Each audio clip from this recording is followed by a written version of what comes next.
C'est réparé sans aucun problème. Et ça évitera les crevaisons. Il est présent, donc on va faire une petite explication de tout ce qui demande ta carte d'identité. Dimanche 9 septembre, l'Alpigap, la cyclo de fin de saison pour les Hautes-Alpes, organisée par l'UCPG. Plus de 400 participants sont présents. Parmi eux, des coureurs se détachent comme favoris à la gagne. Jérôme Fanon, vainqueur l'an passé. Joris Ronflet, déjà vainqueur à la montée de Céuse. Des coureurs de la VC Pomme. Michel Roux, du team Scott Vélo 101. Et sans oublier les hauts alpins, Garnier, Para et Besse.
Numéro 175, quelle victoire de Joris Ronflet, on est vigilant, voilà, du Vélo Club, concours qui possible, on applaudit très très fort, et Serge à la deuxième place de ce parcours de Gauloir. Bravo Serge. C'est sûr qu'une victoire, ça fait toujours plaisir, en effet, et c'était bien sympa, en tout cas, ce petit duel avec Serge, qui a bien essayé de me mettre à l'amende dans la descente du col du Noyer.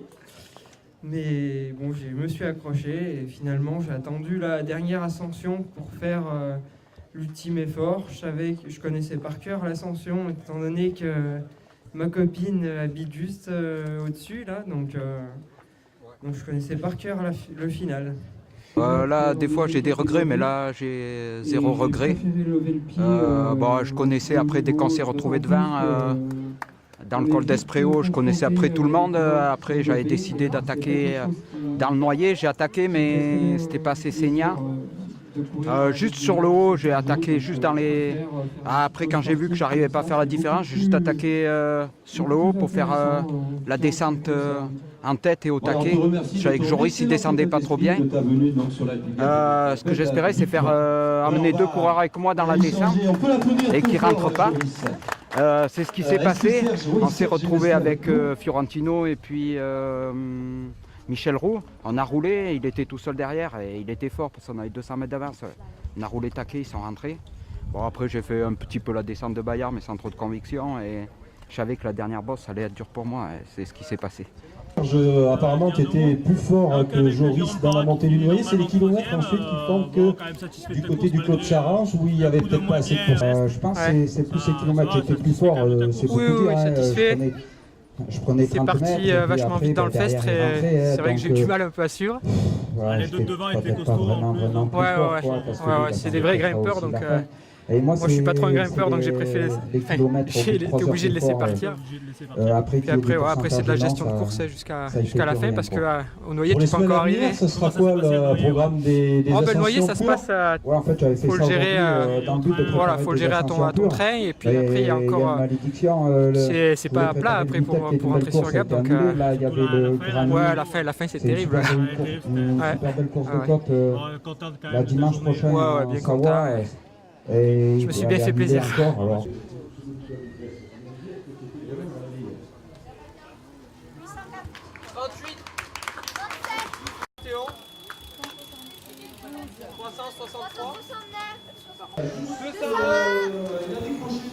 Et bien possède les dossards de 1 jusqu'à 300 pour l'instant. Bon, il était avec lui à Fest, mais que les autres avec les dossards rouges sont des dossards supérieurs à 800. C'est la en fait, je me suis fait piquer par une guêpe dans la descente entre deux Fest. 300 pour l'instant. Et du coup, ça m'a fait dévier de ma trajectoire et je suis tombé dans le fossé. Et que tout à l'heure, les premiers qui ont terminé sur le grand parcours j'ai dû rechercher mes lunettes. Les dossards de 300 après, mon vélo était un peu abîmé, j'ai dû remettre mes roues. Et quelques. Mais bon, du coup, après, la course était finie. Je suis allé tranquille dans le col du Noyer. J'ai récupéré un groupe, puis je me suis un peu amusé à la fin, dans le dernier col. Mais ils ont bien la pomme, le grand vainqueur de la Ligue Up 2016. Bravo Patrick, les meilleurs sportifs de France. Patrick qui va prendre la deuxième place. Belle deuxième place pour Michel Roux. Mes sensations aujourd'hui, faire troisième c'est bien. J'étais moins en forme que l'année dernière. Autrement, la course est bien passée. Moi j'ai fait une course en prise avec l'effort tout le long. Franchement, je sais pas, pour gagner 10 secondes, je sais pas où je pourrais les gagner. Donc j'ai pas de regrets, j'ai donné tout ce que je pouvais. Voilà, je confirme, Jérôme, dans la montée du col de Festre, au pied du Noyer, il a mené un train seul devant, incroyable. On a dit c'est pas possible. Depuis tout à l'heure, il prend le vent, toujours il mène. Bon, il a fait beaucoup d'efforts. Après, il a été un poil juste à la fin de l'ascension du Noyer. Dans les descentes aussi, il descend un peu moins bien. C'est son point faible, je pense. Il ne contredira pas. Les coureurs tels Michel Roux et Jérôme Fanon derrière, c'est significatif. Tout à fait, je suis satisfait de ma prestation sur une belle cyclo, la Ligue Up. Déjà, on va remercier les organisateurs et tous les bénévoles qui étaient au bord de la route pour tout leur aiguillage sur le parcours. Et puis, oui, très gros niveau, donc on s'est retrouvé à 3 sur la fin, et ça s'est fait à la pédale. Voilà, et tu es parti à quel endroit? Je disais dans la côte de la Villette, après Saint-Bonnet, c'est à peu près cela. Hein? C'est ça, tout à fait, en bas Saint-Bonnet. En fait, je me suis trompé de route au niveau de la bifurcation avec le parcours moyen. Donc, je suis revenu sur Michel Roux et j'ai accéléré aussitôt dans Saint-Bonnet et je suis parti là. Je n'ai pas déversé, je pense, encore 60 km. Voilà, tu as eu 1 minute 20 d'avance, 1 minute 30 au grand maximum. Est-ce que tu étais inquiet? Est-ce que tu gérais? Je suis monté jusqu'à plus de 2 minutes, mais je me suis retrompé de route après un sel. Une deuxième fois, j'ai reperdu 1 minute. Donc, puis après, j'ai regéré et pas de souci. À la fin, on m'a dit 2 minutes. J'ai géré la dernière montée jusqu'à l'arrivée.